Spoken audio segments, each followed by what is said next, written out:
कक्षा 6 के सभी छात्र छात्राओं का स्वागत है इस वीडियो में हम इकाई 12 जिसका नाम है वाणिज्य गणित की अभ्यास 12D के सभी प्रश्नों को हल करेंगे।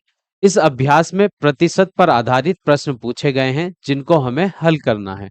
तो अभ्यास 12D का पहला प्रश्न आपके सामने है। प्रश्न संख्या 1 है, निम्नांकित में 100 के आधार पर प्रतिशत का बताइए। तो प्रश्न संख्या 1 में हमको कुछ प्रतिशत बताने हैं जिनका आधार हमको 100 लेना है कि 100 पर दिए गए प्रतिशत का मान कितना होगा। जैसे पहला प्रश्न है, पहले प्रश्न में हमको 18% दिया गया है और 100 को आधार मानकर हमको 18% का मान बताना है। देखिए यहाँ पर 100 का हमको 18% ज्ञात करने के लिए कहा गया है कि संख्या 100 का 18% कितना भाग होगा। तो का के स्थान पर देखिए 100 जैसा था वैसे ही लिखेंगे, का के स्थान पर आ जाएगा गुणा, और 18 भी जैसा था वैसे ही लिखेंगे, और प्रतिशत के चिन्ह के स्थान पर हम लिखते हैं 1/100। तो देखिए 100 से 100 तो कट जाएगा एक बार, और एक की गुणा जब हम 18 से करेंगे तो हमको प्राप्त होगा 18। तो 100 को आधार मानकर जब हम 100 का 18% ज्ञात करेंगे तो हमको उत्तर मिल जाएगा 18। अब दूसरा सवाल देखिए, अब हमको 100 का 24% ज्ञात करने के लिए कहा गया है। तो 100 का 24% बराबर 100 के स्थान पर 100 लिखेंगे, का के स्थान पर गुणा का चिन्ह आ जाएगा, और 24 जैसा था वैसे ही लिखेंगे, और प्रतिशत के स्थान पर आ जाएगा 1/100। प्रतिशत के चिन्ह का मतलब है 1/100। तो 100 से ये 100 विभाजित होगा एक बार, और एक की गुणा जब हम 24 से करेंगे तो हमको प्राप्त होगा 24। तो 100 का 24% होता है 24। अब तीसरा सवाल देखिए, 47% बताना है हमको। 100 का 47% ज्ञात करने के लिए हमसे कहा गया है।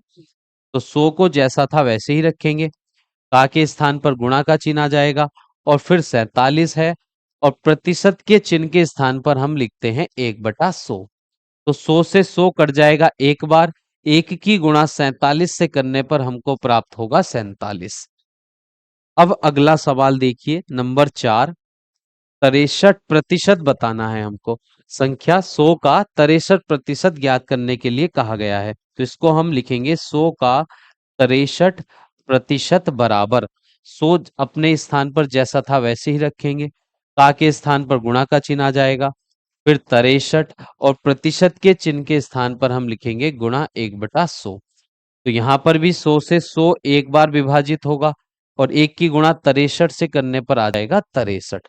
तो प्रश्न संख्या 1 में हमको 100 को आधार मानकर दिए गए प्रतिशत का मान ज्ञात करने के लिए कहा गया था। प्रश्न संख्या 1 हमारी कंप्लीट हो चुकी है।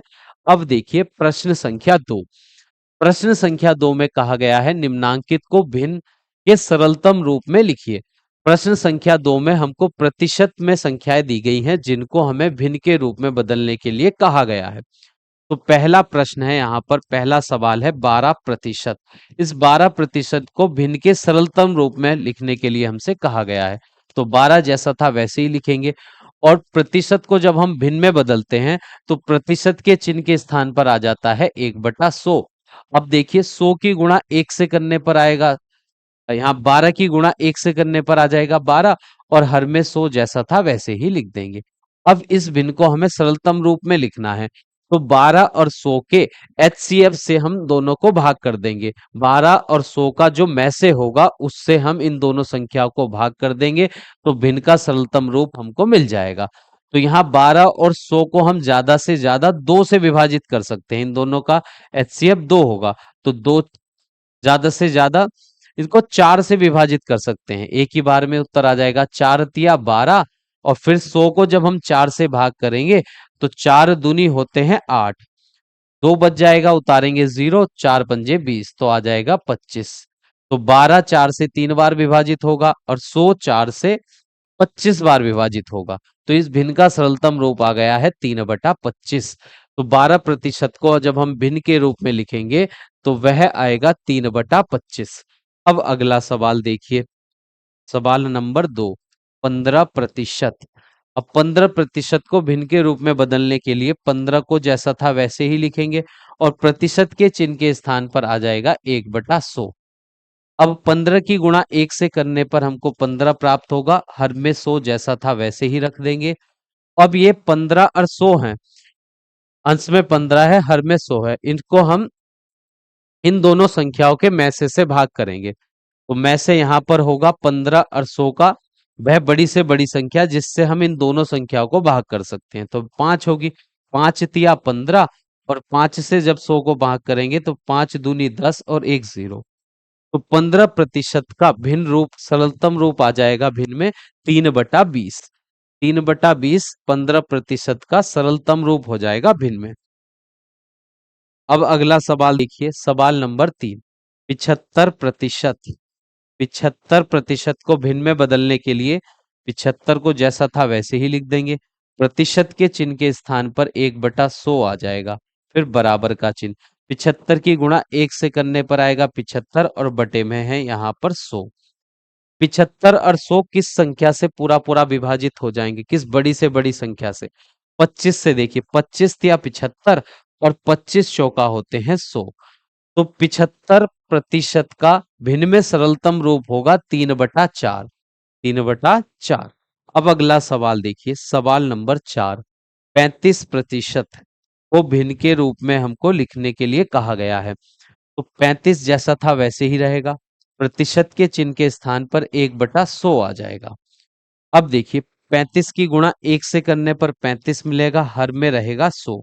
अब 35 और 100 किस बड़ी से बड़ी संख्या से पूरे पूरे विभाजित हो सकते हैं? अगर इनको हम भाग करें तो ये 5 से विभाजित होंगे। 5 सत्ते 35, 5 दूनी 10 और एक 0। 100 5 से भाग देने पर 20 आ जाएगा। तो 35% का जो सरलतम रूप है भिन्न में वह 7/20 आ गया है। और प्रश्न संख्या 2 के चारों सवाल हमने यहाँ पर कंप्लीट कर लिए हैं। अब हम चलते हैं प्रश्न संख्या 3 पर। देखिए प्रश्न संख्या 3 आपके सामने है। प्रश्न संख्या 3 में कहा गया है निम्नांकित भिन्नों को प्रतिशत में प्रदर्शित कीजिए। अब प्रश्न संख्या 3 में हमको भिन्न दिए गए हैं, उन भिन्न को प्रतिशत में बदलने के लिए हमसे कहा गया है। तो पहला सवाल है यहाँ पर 1/4। तो आपको ध्यान रखना है, जब किसी भिन्न को प्रतिशत में बदला जाता है तो उस भिन्न को गुणा कर दी जाती है 100 और प्रतिशत के चिन्ह से।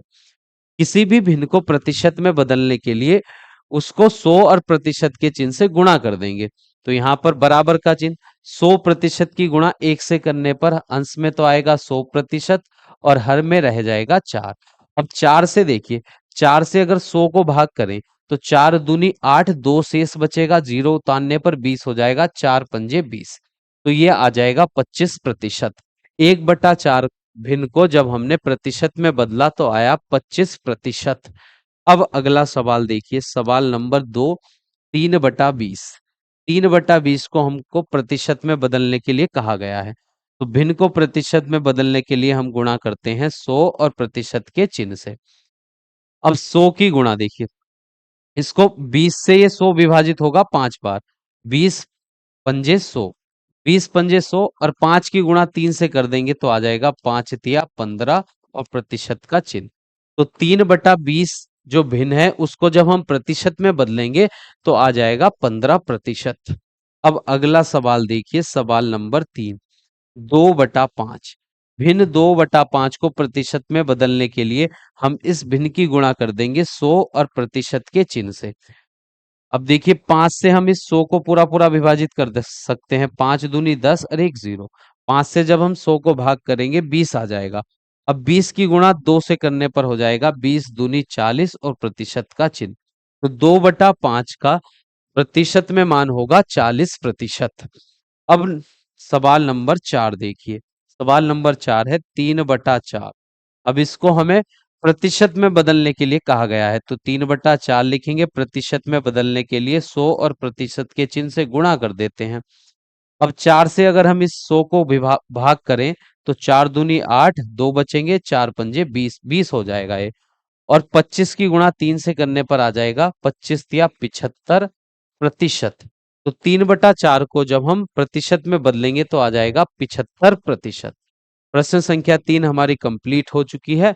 अब अगला प्रश्न देखिए, प्रश्न संख्या 4। नीचे की तालिका में रिक्त स्थानों की पूर्ति अपनी अभ्यास पुस्तिका में कीजिए। प्रश्न संख्या 4 में जो तालिका हमको दी गई है, इसमें कुछ रिक्त स्थान दिए गए हैं, खाली जगह दी गई हैं, उनको भरने के लिए हमसे कहा गया है। देखिए, पहला प्रश्न है, इसमें भिन्न रूप हमको नहीं दिया गया है, पर प्रतिशत हमको दी गई है। प्रतिशत से भिन्न में कैसे बदलेंगे? देखिए, 25% को भिन्न में बदलना है हमको। तो किसी भी संख्या को भिन्न में बदलने के लिए इस प्रतिशत के स्थान पर 25% को जब हम भिन्न में बदलेंगे, तो इस प्रतिशत के स्थान पर आ जाएगा गुणा 1/100। अब 25 की गुणा 1 से करने पर आ जाएगा 25 और बटे में है 100। 25 कन 25, 25 चौका होते हैं 100, तो 1/4 आ जाएगा। 1/4। तो 25% को जब भिन्न रूप में लिखेंगे तो ये आ जाएगा 1/4। तो यहाँ पर 1/4 हम भर देंगे अपनी अभ्यास पुस्तिका में। दूसरा सवाल है, 3/4 को प्रतिशत में बदलने के लिए कहा गया है। 3/4 और किसी भिन्न को प्रतिशत में बदलने के लिए हम 100 और प्रतिशत के चिन्ह से गुणा करते हैं। अब ये 4 से 100 कितनी बार विभाजित होगा? 4 दूनी 8, 2 बचेंगे, 4 पंजे 20। तो ये 25%, 25 आ जाएगा। 25 की गुणा 3 से करने पर 25 या 75%। तो जब हम 3/4 को प्रतिशत में बदलेंगे तो ये आएगा 75%। अब सवाल नंबर 3, यहां पर 16% दिया गया है, उसको भिन्न रूप में बदलने के लिए हमसे कहा गया है। तो 16 जब भिन्न रूप में बदलेंगे तो इस प्रतिशत के स्थान पर 1/100 आ जाता है। 100 की गुणा 1 से करने पर 100 और बटे में, देखिए 16 की गुणा 1 से करने पर 16 और बटे में है 100। ये किस बड़ी से बड़ी संख्या से विभाजित हो सकते हैं? 4 से। अगर 4 से 16 को भाग करेंगे, 4 चौक 16, और 100 को जब हम 4 से भाग करेंगे, 4 दूनी 8, 4 पंजे 20, तो 4/25 आ जाएगा। 16% को जब हम भिन्न में बदलेंगे तो ये आ जाएगा 4/25। अब अगला सवाल है, 2/5 ये भिन्न है, इसको हमें प्रतिशत में बदलना है। तो भिन्न 2/5 को जब हम प्रतिशत में बदलेंगे तो 100 और प्रतिशत के चिन्ह से गुणा कर देंगे। 5 से ये 100 विभाजित होगा 20 बार, 5 दूनी 10 और 1 0। 20 की गुणा 2 से करने पर आ जाएगा 40%। तो 2/5 का प्रतिशत में रूप हो जाएगा 40%। और प्रश्न संख्या 4 में जो तालिका दी गई थी, जिसमें रिक्त स्थान हमको दिए भरने के लिए कहा गया था, वो सभी हमने यहाँ पर भर दिए हैं। तो यह प्रश्न संख्या 4 भी हमारी कंप्लीट हो चुकी है। अब हम अगले प्रश्न पर चलते, पर प्रश्न संख्या 4 तक ही इस अभ्यास में प्रश्न दिए गए हैं और प्रश्न संख्या 4 हमारी कंप्लीट हो चुकी है। इसी प्रश्न के साथ अभ्यास 12D भी कंप्लीट हो चुकी है। नेक्स्ट क्लास में हम 12E के सभी प्रश्नों को हल करेंगे। मिलते हैं नेक्स्ट क्लास में।